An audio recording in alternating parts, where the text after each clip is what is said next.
Bueno, él es Jiménez. Sabe hacer muchas cosas. Prender la luz, buscar ofertas en internet, rascar la cabeza, probar tortas, tocar el feliz cumpleaños, que los cumpla feliz, llamar al mozo, mozo, avisar cuando tenés una buena idea y un montón de cosas más. Lo que no sabía hasta ahora era abrir una canilla. Digo hasta ahora porque FB lanzó su nueva línea táctil. Es así, la tocas y se prende. La volvés a tocar y se apaga. Es fácil. Prende, apaga. Prende, apaga. Prende, apaga. Y así.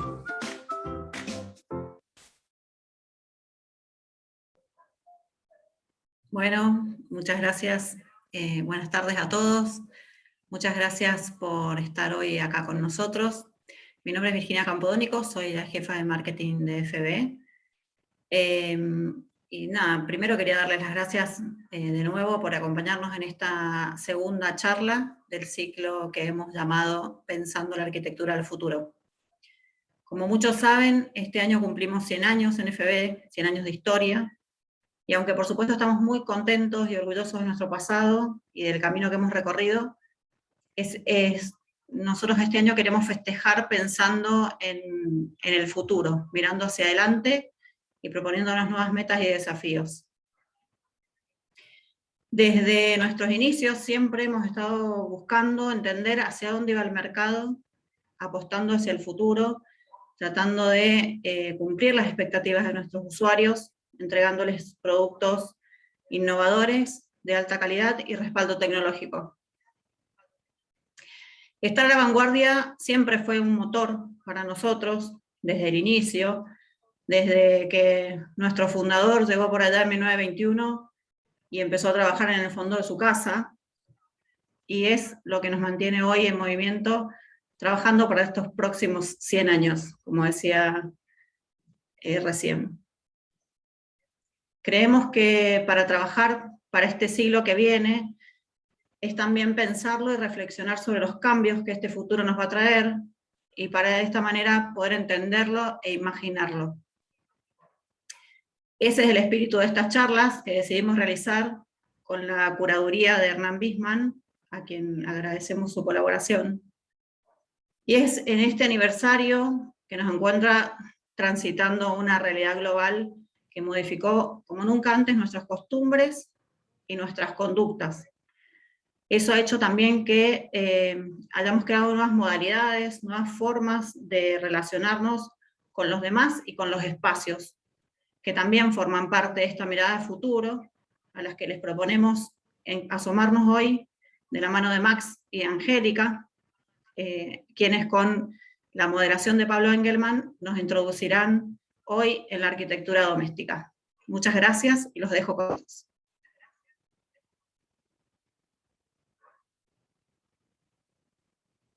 Un placer estar acá. Bienvenidos a todos, buenas tardes y muchas gracias por sumarse a este ciclo. Como decías, ¿no? Un desafío pensar la arquitectura del futuro y también pensar el enfoque que tenemos hoy, la arquitectura doméstica. Cuando con ustedes, con el equipo de FB, con los organizadores, el equipo de Plan Agency y con toda la parte de producción y con nosotros desde Bisman Ediciones junto a Hernán Bisman como curadores empezamos a pensar este ciclo, nos resultaba interesante ir entrando en escala, ¿no? En la edición anterior hablamos del habitar en comunidad y ahora nos vamos incorporando a la escala y entramos hoy en el espacio doméstico, ¿no? Un espacio cotidiano para todos nosotros, como estos espacios en los que estamos habitando hace 2 años casi, que están en cambio constante, en reflexión constante, nos obligan a estar trabajando y a mutarlos, ¿no? El ser humano siempre ha tenido la necesidad de refugiarse para paliar las condiciones adversas de vivir en la intemperie, por ejemplo. La casa, entendida como espacio privado, nos remite a un interior y representa la necesidad de estar situados en algún lado. En parte esa reflexión es lo que vamos a trabajar hoy, ¿no? ¿Cómo es estar en este espacio y cómo este espacio se habita también en la ciudad de Buenos Aires, ¿no? Con su tejido tradicional, con sus tipologías tradicionales, la casa chorizo, el PH, las pequeñas casas recicladas, los chalets, los nuevos departamentos, las cantidades de metros que hoy tenemos, las nuevas formas de habitar. De todos esos temas vamos a estar hablando hoy con Angélica y con Max. Recuerden que ustedes también pueden participar de esta charla incorporando sus preguntas a través del chat. Ahora sí, sin más demoras, voy a presentar a nuestros invitados para poder empezar con las exposiciones. Angélica Campi es arquitecta graduada de la Facultad de Arquitectura y Urbanismo de la Universidad Nacional de La Plata. Actualmente es miembro de la Sociedad Central de Arquitectos, el CEPAU, y miembro de la Comisión de DARA, Diseñadores Argentinos Asociados. También es profesora de Diseño de Interiores en la UP y profesora visitante en la Facultad de Arquitectura de la ORT en Montevideo. Desde 1983 se desarrolla como titular del estudio Angélica Campi Arquitecta. Sus tareas, como todos conocen, se desarrollan incluyen el proyecto y la dirección de obras de arquitectura y el diseño y dirección y construcción de obras de interiorismo. Ha participado en Casafoa en muchísimas oportunidades, con muchísimos premios. También en el proyecto Casa Core en Punta del Este, donde obtuvo el primer premio de arquitectura. Pueden encontrar en las redes en www.angelicacampi.com y con el hashtag @angelicacampi, campiangélica, en Instagram. Y como contrapunto tenemos a Max Software, que Max se graduó en la FADU UBA en el año 2000, y desde 2000 a 2004 vivió en Rotterdam y trabajó en uno de los estudios de arquitectura más importantes del mundo, como es MBRDB. En 2004, después de vuelta en Buenos Aires, fundó Pop Arc, una oficina local del colectivo internacional Super Sudaca, del cual es miembro fundador. Desde 2009, Pop Arc se encuentra en Galpón Studio, un espacio multidisciplinar en el barrio de Chacarita que aloja a profesionales y artistas, lo cual le da una impronta muy particular a su trabajo, ¿no? Yo voy agregando algunas cositas a los currículums para ir adelantando lo que vamos a ver. Max también es profesor de proyecto urbano y proyecto arquitectónico en la Cátedra Soler de FADU UBA del 2012 al 2015, y profesor de proyecto 2 en la Facultad de ITELA de 2016 a 2017. Desde 2019 es profesor de proyecto final de carrera en la UADE. Max ha dado conferencias, la verdad, por todo el mundo. Creo que debe tener más millas que cualquiera de nosotros. En Rotterdam, Viena, Porto, Buenos Aires, Rosario, Tucumán, Montevideo, Lima, Santa Cruz de la Sierra, Talca, Curazao, San José, Costa Rica, Senegal, Moscú, San Pablo, Salvador, La Paz, Bruselas, Amberes, bueno, increíble, ¿no? Los pueden encontrar en las redes también, en el colectivo supersudaca.org, poparc.com, galponestudio.blogspot.com y en Instagram, @maxsoftware, @poparcstudio, @pepelatino y @ludjuegos argentinos. Ahora sí, después de todas estas presentaciones, arrancamos con la presentación de Angélica. Bienvenida y muchas gracias por estar aquí. Muchas gracias. ¿Estoy muteada? No. No, te escuchamos perfectamente. Bueno. Bueno, quería agradecer, primero, felicitar a la empresa UPB por cumplir 100 años ininterrumpidos en la Argentina, que no es poco. Y tratando de seguir como otros 100 años más. Y después agradecer a los organizadores que me hayan invitado a decir algunas palabras y pensar un poquito la arquitectura doméstica y cómo va a ser en el futuro. Bueno, lo primero que voy a mostrarles es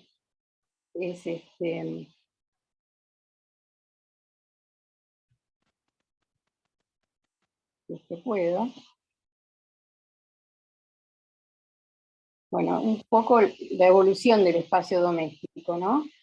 Y tomé esta figura, esta pintura de Bruegel, viejo, que sintetiza todas las actividades en una habitación en donde alrededor del fuego están los niños jugando, amamantando un bebé, haciendo la comida, poniendo la mesa, comiendo, trayendo invitados, charlando, haciendo otras tareas artesanales, o sea que funciona todo en un mismo lugar.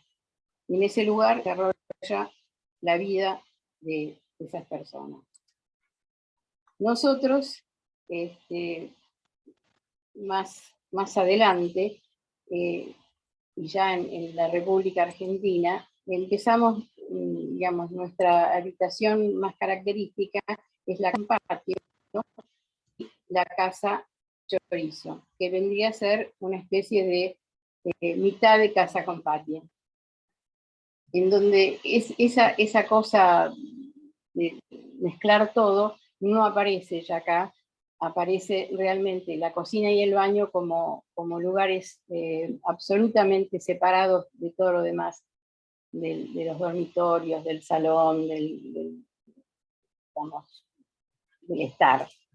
Y el corazón de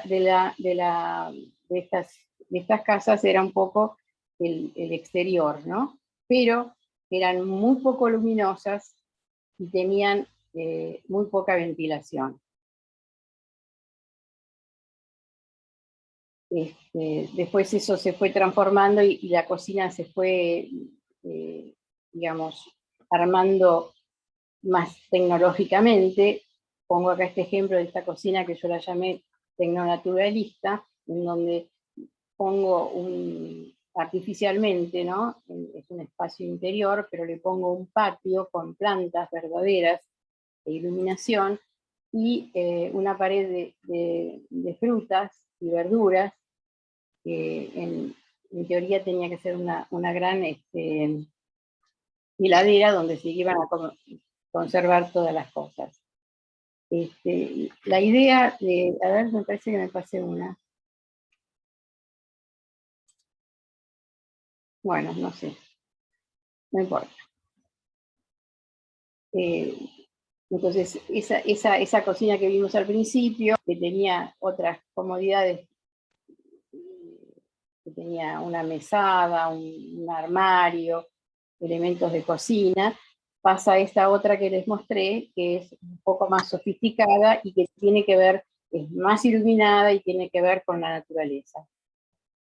Y después ya paso a estos, yo diría que son como una especie de laboratorio de ideas, en donde armo una habitación como única en donde vivir. Pero en ese vivir tengo unos cubículos que son el baño, la ducha y la cocina, mínimos, y todo lo demás es un lugar donde yo puedo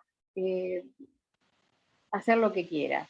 Puede ser dormitorio, escritorio, estar, y todo eso dando a un patio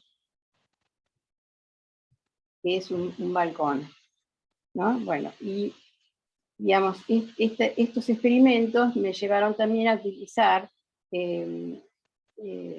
elementos materiales, digamos, diferentes, materiales que son materiales que se usaban para otra cosa. Esto es un revestimiento exterior, yo lo uso como revestimiento de pared. Y unifico todo lo que es en una sola pared.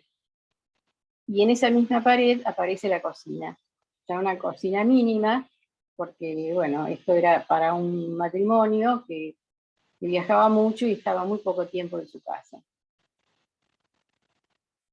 Este otro ejemplo es un ejemplo también de un lugar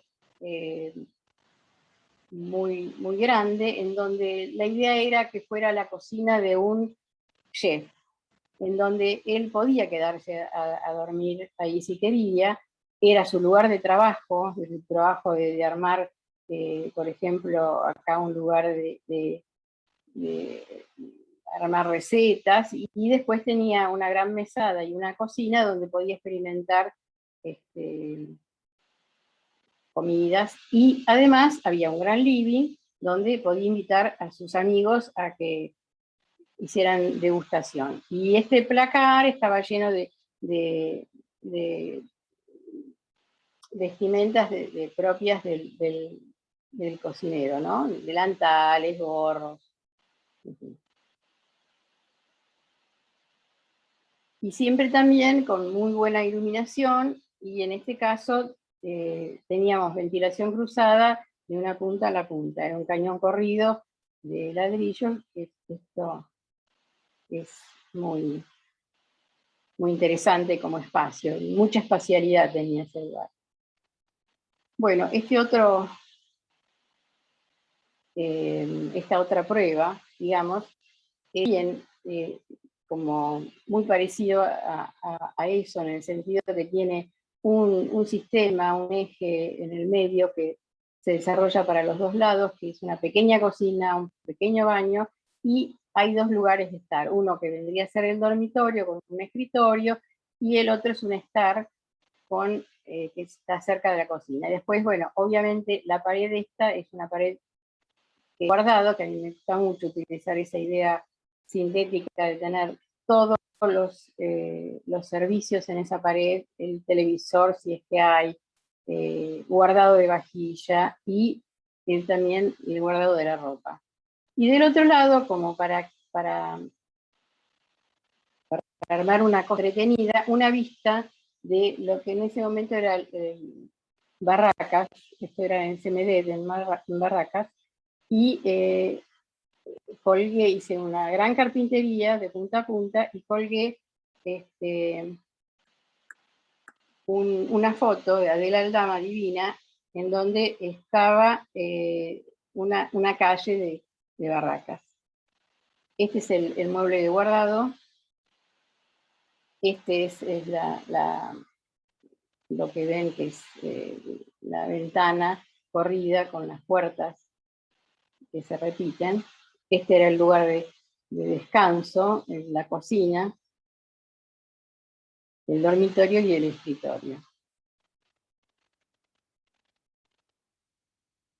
Y bueno, después este ejemplo que a mí me gusta mucho es una cocina que, digamos, tiene toda la incorporación de materiales nuevos, tecnología nueva, y además hay un plus que es tener una huerta chica, propia, dentro de la cocina. Entonces, este lugar es como que está bien iluminado, tiene una súper heladera, una pared con electrodomésticos donde están los hornos, una mesada que termina siendo una mesa de comedor, y estar también, y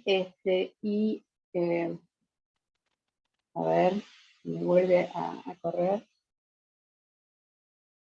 Y estos son los dos huequitos en donde tengo la huerta de todos las verduras y especies que yo puedo necesitar para cocinar. Y bueno, obviamente esto es todo un vidrio espejado. Fue una experiencia maravillosa hacer esta cocina porque no se había hecho acá en la Argentina. Esto es un vidrio medio como plateado, les diría. Y está, digamos, como para guardado, todo eso es mucho guardado, y además yo puedo poner y sacar cosas para la mesa rápidamente. Es una cosa que también me gusta mucho, porque digamos, es una actividad rápida y no hay que estar, digamos, si bien no es esto, pero está más al alcance de la mano, y no necesitamos que alguien nos lo alcance, sino lo alcanzamos nosotros en una forma muy rápida. Entonces, yo empecé con toda esta temática del interiorismo, de la arquitectura interior, porque me pareció fascinante, y fue como no diría que casual, pero me interesó mucho esto de meterme en el interior y ver qué se podía hacer desde la caja interna, como arquitecta.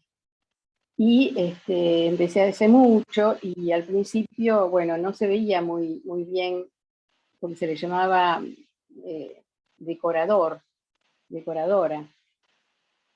Y eso estaba asimilado a una cosa media despectiva, diría yo, despectiva. Entonces, para mí es arquitectura interior, o interiorismo, como quieran llamarlo. Entonces, lo que quiero recalcar es que de esa foto que puse, a ver si está.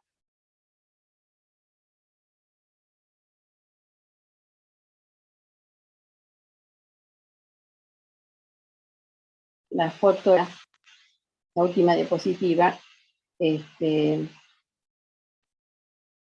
digamos, las dos tienen como un único espacio, pero la gran diferencia entre el cuadro de él y esto es que esa especie de loft, o esa especie de lugar, es un lugar que tiene todo el confort, tiene calefacción, tiene aire acondicionado, tiene elementos tecnológicos como para la música y para esto lo que quería mostrar, ¿no?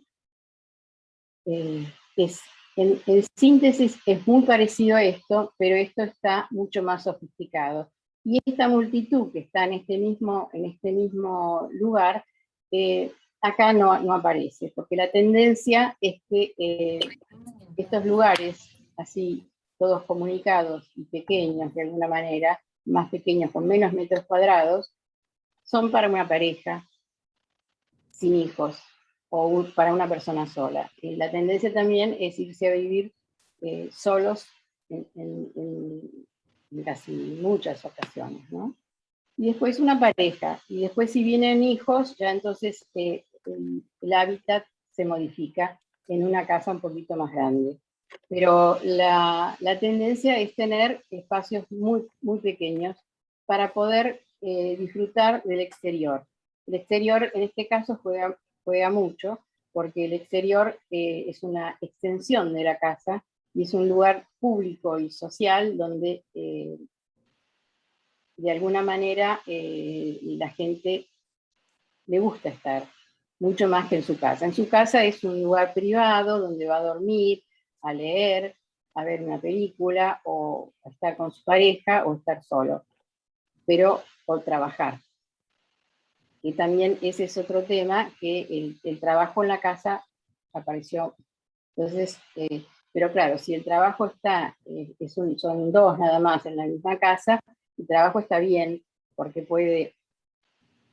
se pueden congeniar, pero si es grande, ahí tenemos que ver cómo acondicionamos un cuarto y que sea insonoro, para hacer los Zoom que estamos haciendo todo el tiempo, fuera de los niños que juegan. Bueno, como cosa general y última para terminar, estoy en tiempo, ¿no? Digo que para mí la tendencia es ir hacia lugares más chicos de vivienda, pero muy confortables, con mucha, pero cada vez con menos metros. Que somos muchos en el planeta y tenemos que repartir un poco todos esos metros cuadrados. Y por otro lado, mira, está más afuera que dentro de la casa, en forma normal. Bueno, ahora dentro de la casa hemos estado, esperemos que esta situación no siga y no sea para siempre. Bueno, es todo. Muchísimas gracias. De vuelta, muchas gracias a FB y muchas gracias por haberme invitado. Fantástico, Angélica. La verdad que súper interesante lo que planteas. Creo que la vinculación con el arte y esas primeras placas que nos mostraban, ¿no? Esa idea de ocupar el espacio. Mucha gente estuvo preguntando en el chat acerca de esa pintura. Después de la exposición de Max vamos a entrar en detalle y vamos a charlar sobre esos temas. Los invito a seguir dejando preguntas en el chat y las vamos juntando para la parte de debate. Y ahora sí, Max, te convocamos para tu presentación y para que nos cuentes también cómo es la configuración de ese espacio magnífico dentro de la ciudad y la transformación de las tipologías existentes Así que un placer y muchas gracias, Max, por sumarte. Gracias a FB, gracias a Bisman Ediciones, gracias Pablo por invitarnos, por hacer la entrevista luego y las presentaciones.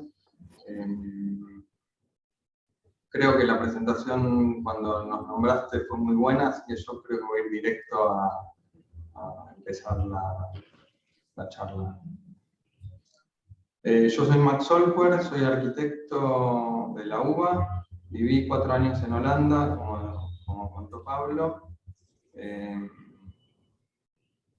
Un poco esta charla que doy hoy tiene que ver con una de las variantes de trabajo que hacemos en el estudio y que después de varios años de hacer una serie de proyectos que estaban vinculados, se armó una investigación sobre el mismo trabajo y identificamos como que había un cliente, un tipo de trabajo en particular que tenía que ver con la sociedad en la que yo estaba inserto, que es la clase media. O sea, yo venía de la clase media, hay una parte del trabajo de los arquitectos que a veces tiene que ver con la vida social, con el círculo al que uno pertenece.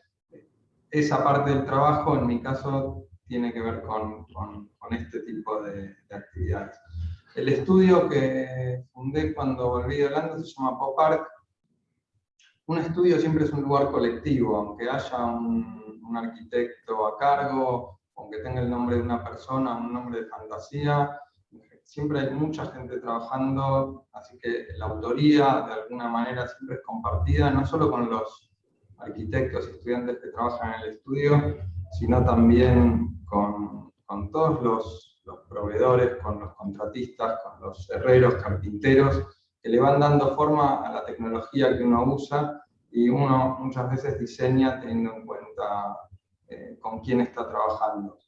El lugar que compartimos se llama Galpón Estudio, es un espacio abierto donde todos sabemos lo que estamos haciendo todos los demás, podemos ver los proyectos de los demás estudios, asociarnos, charlar entre nosotros y sobre todo es un lugar que tiene ruido, comunicación y nos permite estar juntos. En esta época de cuarentena, un poco raro, al principio quedó vacío, las primeras veces que fui era un lugar como abandonado y polvoriento, pero luego lo empezamos a volver a usar y el tamaño que tiene y la distancia a la que naturalmente estamos nos permitió trabajar manteniendo muchas medidas de seguridad.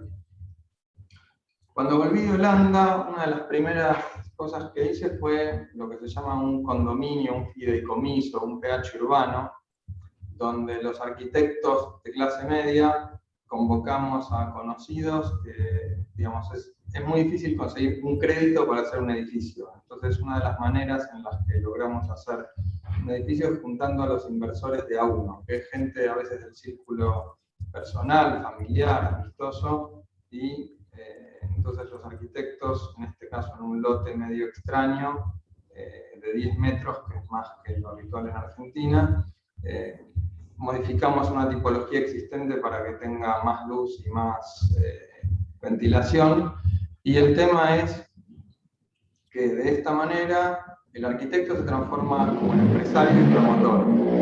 El edificio en este caso se hizo quizás probablemente una de las obras como con más recursos por metro cuadrado que me tocó hacer, un poco con muchos clichés de los arquitectos modernos, de hormigón armado, de la escalera con un encofrado especial, de algunos trucos quizás medio holandeses de la caja de chapa para la sala de máquinas, ascensor con vidrio, muchas ventanitas repartidas que logran intimidar pero dan mucha luz, un espacio verde en el medio y ventanales grandes hacia los exteriores, al frente y al contrafrente. Fue una experiencia genial, me gustó mucho quizás los resultados y el proyecto que hicimos, pero a la vez hubo esa experiencia de ser empresario, de ser promotor, de ser desarrollador, que era muy alejada de lo que yo me imaginaba de la profesión. Entonces, quizás no seguí tanto en esta línea de hacer edificios, de hacer condominios, y por otro lado, también me empezó a pasar otra cosa cuando volví. Yo volví en el 2004 y un poco volví a esta ciudad, que es una mega ciudad, es una de las 25 ciudades más grandes del mundo, tiene más de 10 millones de habitantes. Las ciudades de más de 10 millones de habitantes tienen características muy especiales en términos de la fisonomía. Estamos en esta pampa plana, entre este río que es como otra pampa, pero de agua marrón, en el delta del río Paraná. Y es esta mancha interminable que se extiende a través de sus sistemas de comunicación, de las vías férreas y las autopistas. Y un poco tiene como esta forma indefinida que se va extendiendo. Pero una característica particular de Buenos Aires, dentro de lo que es Latinoamérica, es el gran porcentaje de clase media que tenemos. Entonces, un poco yo pertenezco a esta clase social y es en mi ciudad una de las minorías o mayorías más grandes, y entonces de repente hay toda una serie de necesidades de los habitantes de esta ciudad que tienen estas características, que en cierta medida los que no van a vivir a departamentos y buscan algo más, como con una escala donde tengas espacio exterior, puedas tener un poco de verde, puedes tener un poco de espacio personal y no se pueden comprar una casa, hay unas tipologías que se empezaron a ajustar a eso. La tipología original, como contaba Angélica, es la casa chorizo, en estos lotes angostos y profundos que tenemos. La casa chorizo se fue transformando en distintas tipologías de PH, que son casitas con patios a lo largo de pasillos, cuando la casa chorizo se fue dividiendo.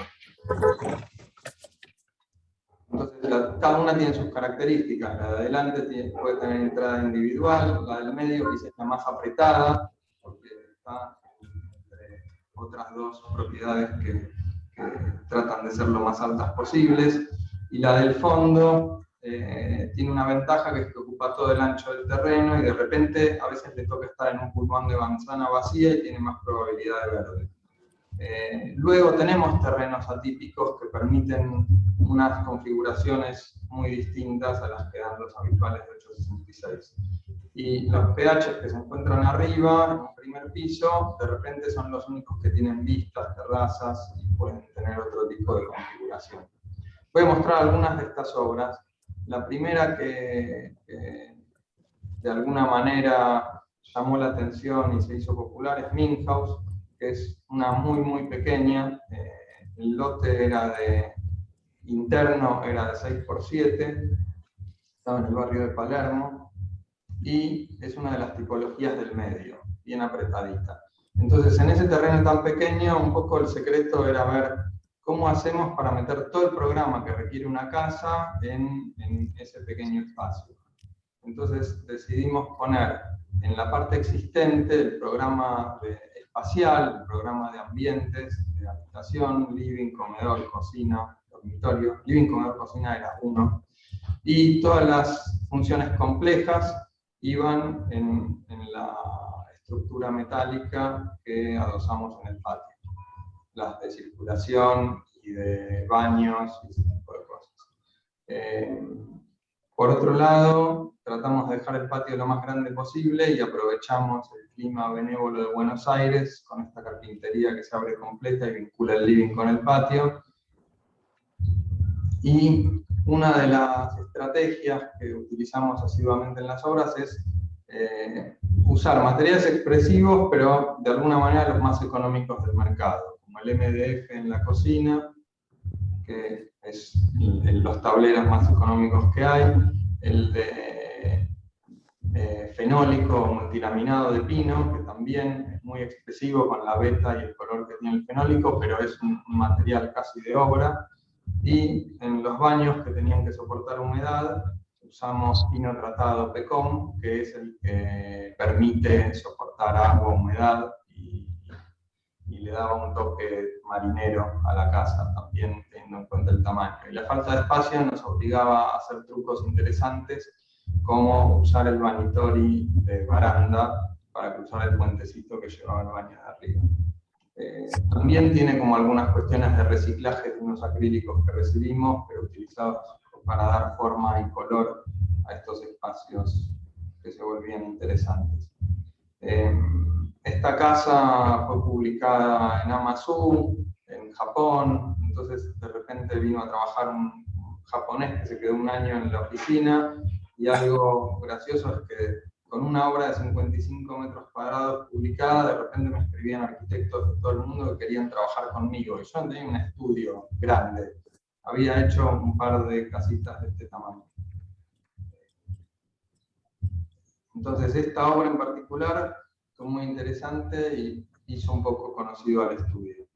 Voy a mostrar la tipología del fondo, que es en esta casa Galpón Lola, donde en el barrio, hay barrios donde los PH se transformaron en talleres, por ejemplo en Paternal, en Chacarita, y muchos de las propiedades del fondo terminaban siendo depósitos o galpones. Entonces, una clienta había comprado un galpón que no, digamos, uno de los problemas de estos lugares es que no tienen vistas, están encerrados entre medianeras. Entonces el secreto era cómo dar aire y luz y generar vistas internas en una casa de estas características, cómo transformar un galpón en una casa. Entonces la estrategia para dar luz fue tener un patio que llegue hasta planta baja, un patio hasta planta alta, una lucarna que atraviese el espacio del baño y llegue hasta la cocina, que era el único espacio cerrado en planta baja, y también un techo translúcido para el hall. Entonces se iban generando todos estos espacios vinculados que iban aprovechando la luz que entraba por estos patios verticales. La casa era súper luminosa, pero un poco por la distribución de estas luces, estas lucarnas, estas antenas de todos lados. Y, por ejemplo, esta es la que atraviesa el baño y llega a la cocina. La cajita de policarbonato hacía luminoso el baño, aunque tenga solo esa entrada de lucarna. Y iba generando estos espacios de luz vinculados por toda la casa, con algunos detalles también del tipo económico, como las paredes estas livianas con policarbonato adosado. Y los cuartos de arriba, cada uno daba a los dos patios, entonces daban al patio profundo y al patio de planta alta, y había un gran aprovechamiento de luz, que en estos lugares tan internos, en estos terrenos tan acotados, uno de los secretos es cómo generar estas situaciones de aire y luz. Y un poco cuando tenés presupuestos reducidos, creo que esta casa el presupuesto eran $30.000 o $35.000 para 170 metros cuadrados. El secreto a veces es no hacer detalles. Entonces el detalle tiene que ser muy, muy básico y muy puntual. En este pH atípico, que llamamos pH con parra, que queda en el barrio de Almagro, la característica de este terreno es que se iba ensanchando hacia el fondo de manzana, entonces el lote propio dentro del pH era de 10 por 13, que es un ancho, que incluso teniendo un pasillo, lograr ese ancho de 10 por 13 es una medida imposible en general, en los 866 normales. Entonces nos permitía tener una casa alrededor de un patio grande. La planta del patio era de 6 por 7, o sea, la misma planta que mostré en Minhouse hace un rato. Esta casa tenía una parra que la atravesaba por el medio y desvinculaba la planta alta de la planta baja, y además generaba que la planta baja sea muy oscura. Entonces, el punto principal, la decisión principal fue hacer una estructura vertical para la parra que tenía dos virtudes. Una era dejar pasar el sol, generar un espacio continuo entre la parte alta y la parte baja de la casa, pero por otro lado generar un paisaje interno. Como dije hace un rato, estos PHs no tienen vista, no tienen una vista a la calle, no ven a un espacio público. Entonces la posibilidad de paisaje que tienen es el paisaje propio que uno se puede generar. La existencia de la parra nos permitió generar este paisaje interno y estas vistas a nuestro propio verde. Luego, digamos, cada ambiente de la casa fue remodelado, pero sin grandes cambios estructurales. se hicieron escaleras nuevas, pisos nuevos. Los pisos acá de nuevo utilizamos el fenólico de pino, que a la vez es cálido, pero es un material de bajo costo.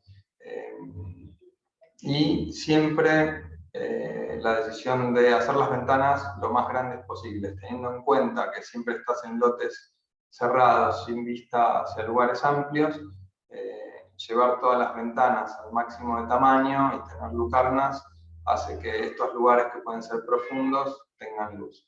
Y luego, aprovechando desniveles existentes en la terraza, aprovechamos para meter un jacuzzi, pileta exterior.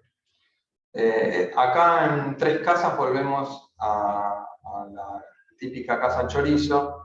Es un proyecto para una familia moderna. Cito de nuevo a Angélica, que habló de que las familias ahora son distintas que en otras épocas. En este caso, una familia que tenía 3 hijos y se separaron, y los hijos ya tenían una edad, eran preadolescentes, estaban siendo adolescentes, decidieron compartir la casa de una manera particular. Entonces teníamos la casa chorizo. Este es el primer proyecto que hicimos para esa familia, fue cuando encontraron la casa, que era vivienda productiva, tenía un estudio y había una vivienda en el fondo, y habían cerrado toda la casa para generar una superficie y era muy oscura. Entonces la primera intervención fue hacer un patio interno para que tenga aire y luz en los dormitorios. Luego, cuando se separaron, la mujer hizo un local hacia adelante y lo volvió a transformar en vivienda productiva, pero cuando los niños crecieron decidieron armar una casa para, digamos, para los 3 elementos de la familia. Entonces, el local se transformó en un departamento para el padre, la casa quedó como casa para la madre y se construyó una nueva casa para los chicos atrás. Entonces, una sola casa se transformó en 3 casas, separadas por los patios. O sea, los patios hacían de transición entre las casas. Este es el departamento del padre, que tenía unas medidas acotadas, que estaban dadas por el local. Tenía una vista a este patio, que al hacer un piso especial la transformaba en un lugar que le daba clima a todo el resto de la casa. También utilizamos el color. Volvemos a utilizar, hay una serie de materiales que repetimos muchas veces, ¿sabes? Como los pisos calcáreos, pisos graníticos, estructuras metálicas, que nos permiten trabajar con ductilidad y hacer formas como esta escalera colgada. Pero los espacios eran reducidos, entonces muchos están definidos por los muebles. Los muebles le dan la función precisa al espacio. Y los techos altos de este tipo de construcciones nos permitían tener un entrepiso que balconeaba sobre el living.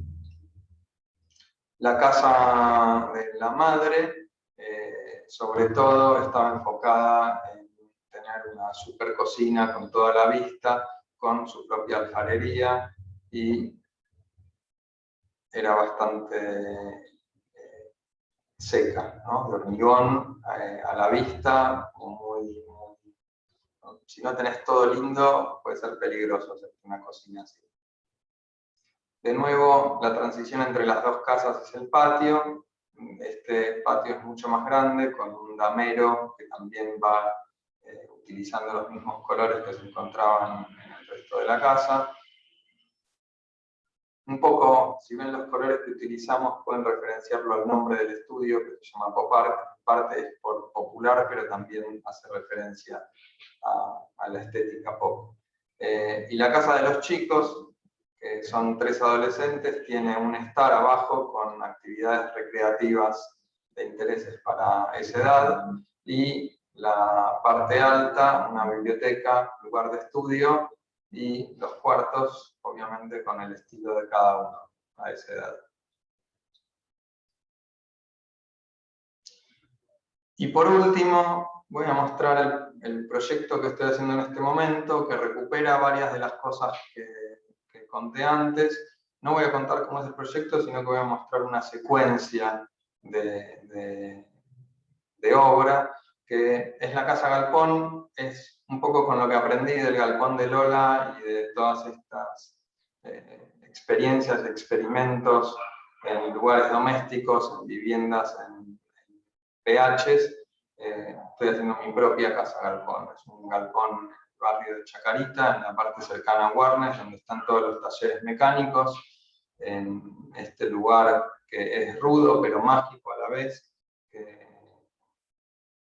tenía todo este desorden y es donde arreglaban amortiguadores, y lo encontramos así.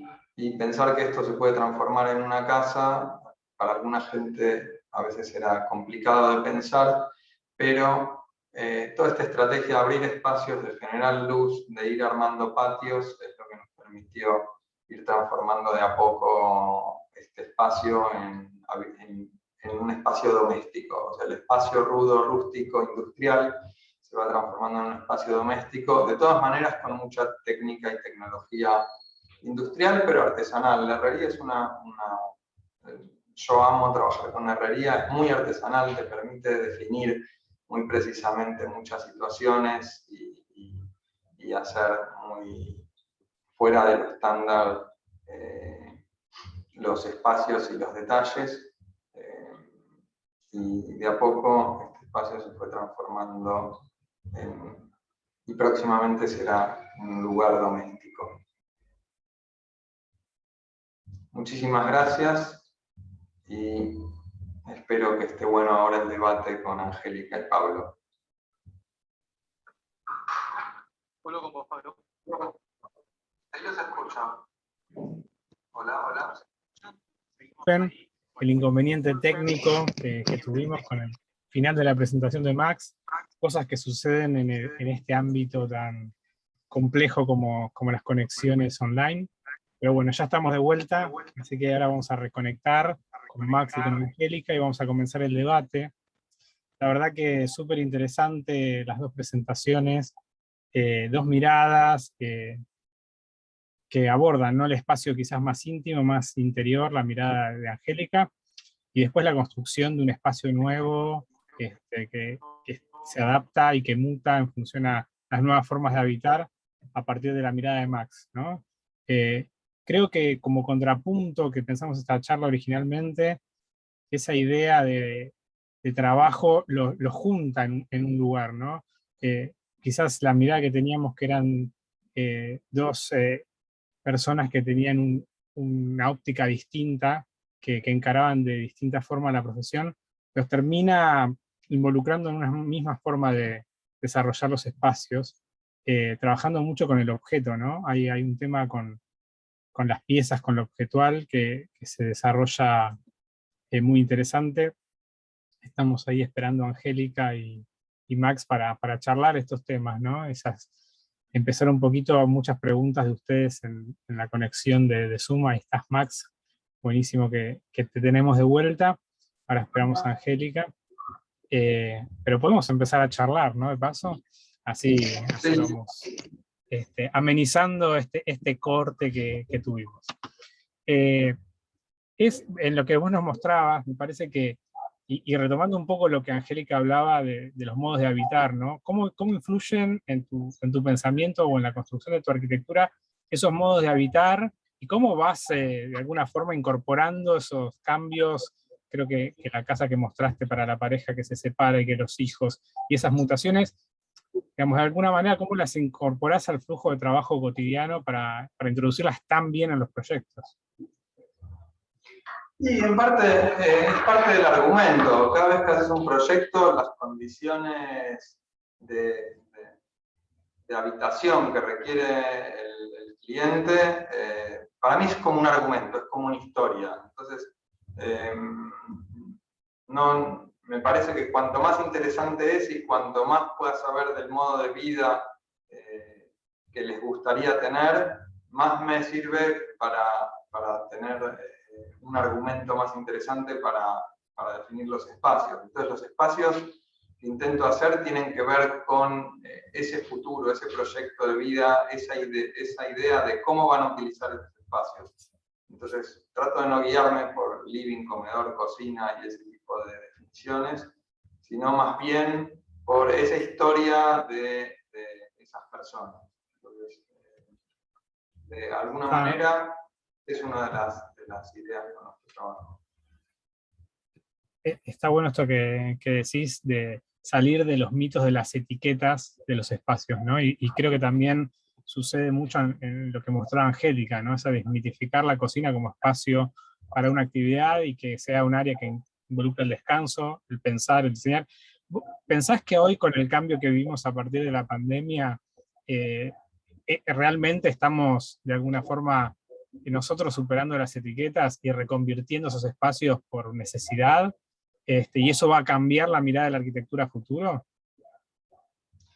Yo creo que sí, pero a la vez, Angélica contaba que la tendencia es que haya cada vez espacios más chicos y más individuales, y yo lo veo como un problema eso. Me parece que digamos, el acceso al espacio, el acceso a la tierra, el acceso a la vivienda son muy complicados, y que el nuevo código diga que puede haber viviendas de 18 metros cuadrados, digamos, creo que el nuevo código es el que permite que el mercado vaya hacia esa dirección.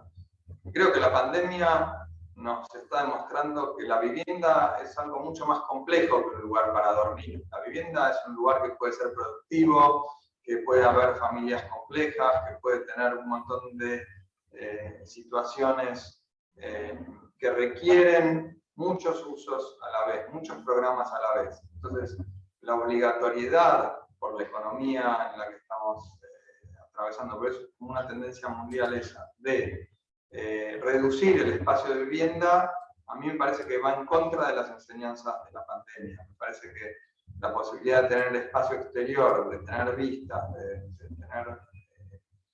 El código anterior obligaba a tener expansiones. Ese tipo de cosas son como una protección. A mí me parece que la pandemia va un poco en contra de esta tendencia a la reducción. Sí, es interesante. Creo que los que estuvieron en la charla anterior de alguna forma recuperan el hilo de lo que venimos, de lo que se viene planteando, y esta mirada, ¿no? Quizás a veces cuando la normativa va en una dirección, y a veces cuando la gente o la búsqueda del desarrollo de esos espacios va en otra dirección, ¿no? O quizás lo que va sucediendo a nivel contexto mundial termina surgiendo en otra dirección. Pero ahí estamos, Angélica, qué bueno que te tenemos de vuelta. Así que retomamos acá, ya nos sentimos todos cómodos. Siempre pasa algo, ¿viste? Le pasó a Bill Gates, le pasó a Steve Jobs, ¿por qué no nos va a pasar a nosotros? Es así. Pero que nos pase lo mismo que les pasó a ellos, pero en todo el Me sentido. encantaría, pero no. Por lo menos tener un diseño así, ya que estamos en este ámbito. Me parece que está buena retomar la pregunta que recién estaba charlando con Max, de cómo estamos hablando de los cambios que surgen a partir de la normativa y los departamentos más chicos, vos algo nombraste de eso, y esto que vos contabas también de la relación del espacio, ¿no? Del espacio interior cada vez más confortable y de un espacio exterior de uso. ¿Qué pasa cuando en realidad el espacio exterior no termina apareciendo, digamos? Porque por ahí en la ciudad es difícil ese espacio exterior, ¿no? Y sobre todo con las densidades que en algunos sectores se manejan. ¿Cómo los proyectos o cómo la arquitectura interior puede resolver esas problemáticas? Sí, podés inventar algo, digamos, así como yo algunas veces he inventado patios en cocinas que no tenían el patio ese, sacando la carpintería que da para la fachada, un poco loco, pero así lo hacía. Y otra es armar, como mostró Max, en las casas chorizo, tirábamos abajo una habitación y armábamos un patio que daba ventilación, iluminación, y además podías plantar un árbol, poner plantas, qué sé yo. Siempre hay alguna manera de acercar algo de verde, sí. Los balcones también. Claro. Yo tengo una pregunta más para los dos, y después, si quieren, arrancamos con las preguntas del público, que de paso agradezco que pese al bache o al break tecnológico que tuvimos, se quedó ahí expectante. La verdad está buenísimo que estén del otro lado y que estén pendientes de lo que está pasando. La Muy bien. pregunta, como para cerrar esto, es, los dos trabajan mucho con el objeto, con el artefacto, ¿no? Con esa pieza, con esas piezas de diseño que vienen a resolver múltiples cosas, ¿no? Como que ya no existe la baranda, como decía Max, sino que pasa a ser la propia pieza del Vanitori, y vos, Angélica, también, la cocina como el objeto, como esa pieza que aparecía ahí articulando todo ese espacio y generaba el espacio de trabajo y todo, ¿no? Como el respaldar de la cama que se convertía en escritorio.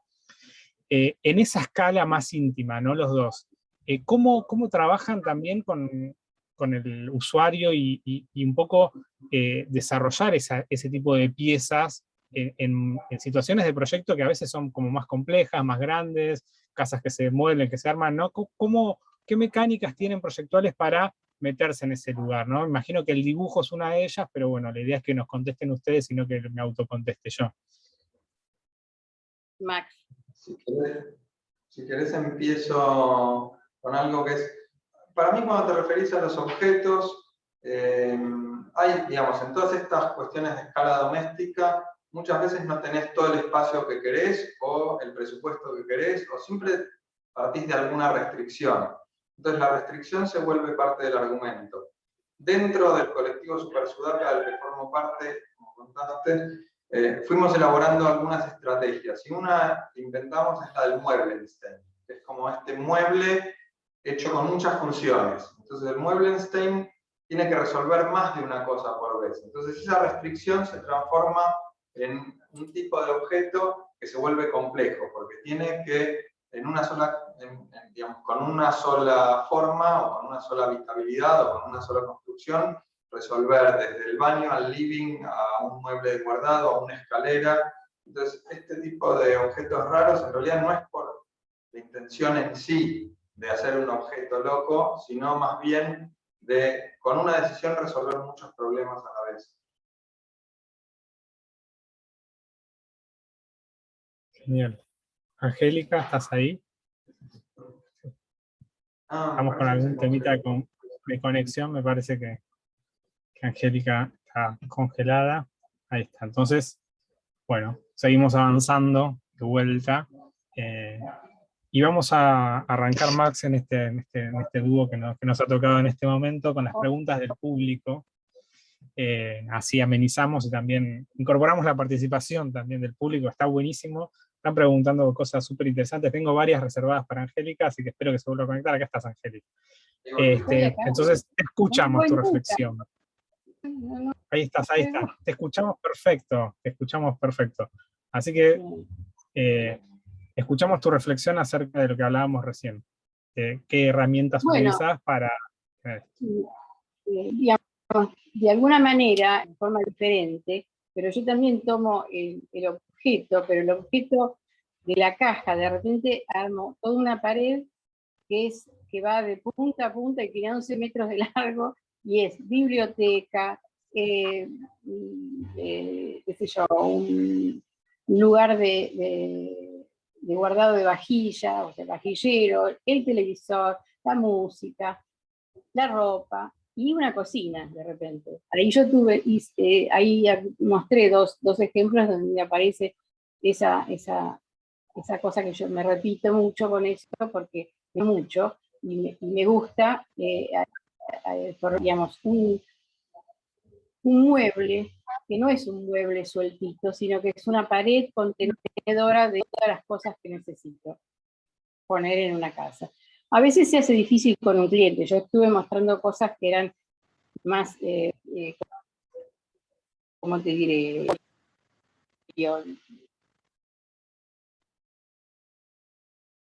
Bueno, estamos ahí con problemitas en la conexión, Evidentemente. Las paredes en esas, con mucho esfuerzo de convencer al... Creo que va a ser mejor. Y yo acá, Para no todos. sé qué... Sí, creo que va a ser para lo mejor para todos. Ahí estás de Yo vuelta. estoy acá. Ese es la internet No sé a dónde y llegué. el universo. No, llegaste hasta que, y está bueno lo que decías porque lo voy a enganchar con una pregunta del público, porque llegaste hasta la parte de que de repente te topás con el cliente, ¿no? estos ejemplos que vos mostrabas, como bien decías, eran casos específicos, pero ¿qué pasa cuando el cliente quizás, y a los dos les hago esta pregunta, es una pregunta del público, es la última pregunta del público, pero la vamos a subir y vamos a poner primera. ¿Qué pasa cuando el cliente quizás no se siente tan cómodo en algunas de estas? Los dos tienen un estilo, para decirlo de alguna manera, es mucho más que eso, pero muy particular. ¿Cuál es el ida y vuelta con el cliente para que vaya comprendiendo esa mirada? Bueno, es un trabajo docente que hay que hacer con el cliente, y hay que convencerlo, y hay que estar uno convencida. A veces hay que enojarse de alguna manera, decirle, mira, esto es así, quédate tranquila, va a quedar bien. Y bueno, y haces dibujos y dibujos y dibujos hasta que, o una maqueta o un render, y hasta que lo convences de lo que, digamos, no lo convences de una locura, lo convences de algo que es práctico, además, es útil, por lo menos desde Para mi mí, punto.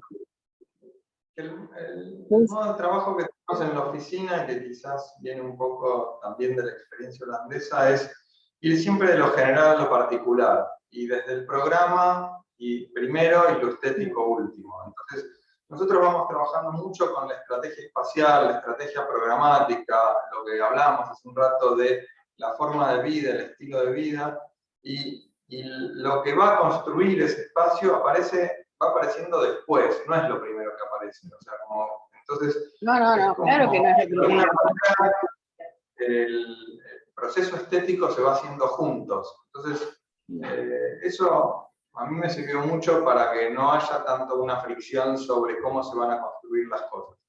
Y a la vez, a veces te toca aceptar alguna de las cuestiones estéticas del cliente. Yo trato de que mis ideas generales no sufran porque me cambien un material o porque quieran... No. Lo que pasa es que la casa, la habitación, es una cosa muy particular, y entonces el cliente tiene derecho a opinar, y uno tiene que escucharlo también. Pero bueno, se basa en la inteligencia de uno, en llevar adelante lo que uno quiere proponer, o lo que uno piensa que está bien, y darle el gusto al cliente también.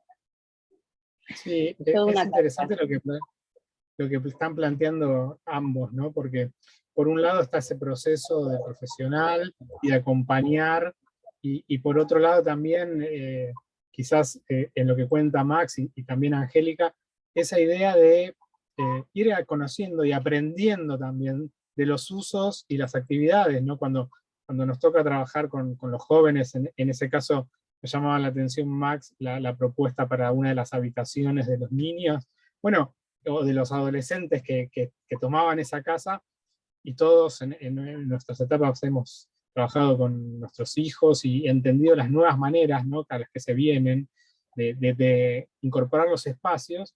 Creo que está bueno ir aprendiendo de esas formas, ¿no? Y una de las preguntas que nos hace el público también tiene que ver con esto, ¿no? De ¿qué ustedes van tomando, aprendiendo de las obras que ustedes vienen realizando, y se lo van quedando como para uno, ¿no? Max creo que fue clarísimo con el ejemplo de la casa galpón que se está haciendo, y vos, Angélica, ¿qué cosas fuiste incorporando de ese diálogo y vuelta con el cliente y lo fuiste incorporando para tu proceso de trabajo? Es difícil de contestar de qué es lo que me queda y qué es lo que no. Es muy intuitivo lo mío, así que dar una opinión, pero bueno, las experiencias siempre te quedan, pero no sabría decirte qué es lo más importante. Lo más importante que uno tiene a través de los años es la experiencia y la paciencia, y cómo domesticar, no diría, pero sí cómo hacer docencia con el cliente. Ya sea un cliente de una casa o de una oficina, es más fácil cuando son una oficina, que ahora ya no hay, es más fácil cuando hay oficinas porque se sienten menos involucrados que cuando es la vivienda propia, ¿no? Es más fácil tomar decisiones uno. Me la dejas picando para la próxima pregunta, pero bueno, le voy a dar el pase a Max para que conteste y después vamos con esto de qué pasará a partir de la pandemia. Para mí hay una serie de estrategias que uno digamos, yo repito más estrategias que formas o cosas. Entonces, por un lado. Y por otro lado, trato de hacer equipos duraderos. Entonces, mis equipos de proveedores suelen ser los mismos y yo voy aprendiendo de cómo trabajan ellos y sé qué les puedo pedir. Entonces, no pienso en una obra porque falló algo que tal contratista es malo, sino que voy haciendo una relación en la cual yo los voy entendiendo y ellos me van entendiendo a mí y sé cuáles son las características especiales de cada uno. Y eso me permite ir sofisticando cierto tipo de respuestas. Pero más que nada es un tema de mejorar estrategias. Eso es lo que pasa de una obra a la otra. Bueno, muchos nos preguntan, por supuesto, en el chat, ¿qué pasa ahora, no? Si todo este cambio que hubo a partir del trabajar en casa y de estar más tiempo y de las nuevas formas, y vos hablabas, Angélica, de que las oficinas, bueno, ya venían cambiando y ahora después de esta pandemia empiezan a tener otro perfil. ¿Qué ustedes piensan que va a suceder a partir o cómo será el futuro del espacio doméstico a partir de esta pandemia? Bueno, yo creo que con la pandemia hemos abandonado el exterior y nos hemos dado cuenta, hablo por mí, digamos, que estábamos muy poco en las casas. Entonces empezamos a ver que, yo y montones de personas, ¿no? Que teníamos que arreglar algo de la casa, armar otro lugarcito para trabajar, separado de mi marido, porque si no íbamos a hacer los dos el Zoom. Digamos, empezamos a mirar para dentro de la casa, para dentro de la casa. Y eso me parece que no se va a perder. No se va a perder porque la gente va a querer hacer algo en su casa y eso no se va a perder. Pero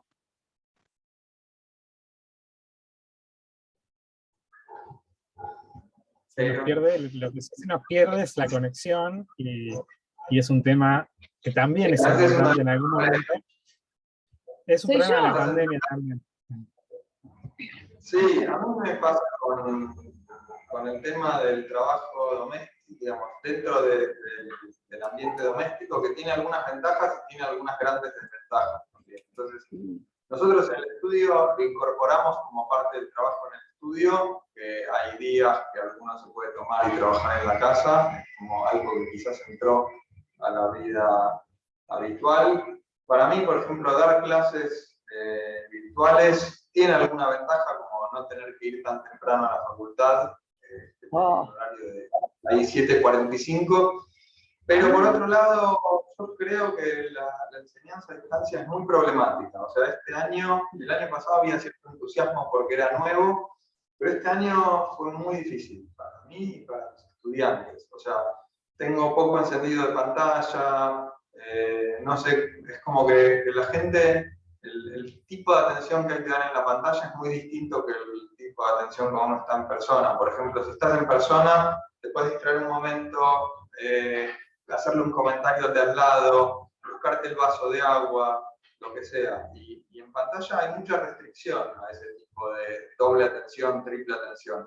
Entonces, me parece que hay una limitación grande ahí. Yo creo que cuando volvimos a trabajar en vivo al estudio, teníamos como un gran alivio de vernos, de ver el trabajo que está haciendo el otro inmediatamente, de poder prestar atención a varias cosas a la vez. Ahí me parece que hay un tema. Perfecto. Bueno, nos está quedando ya el cierre.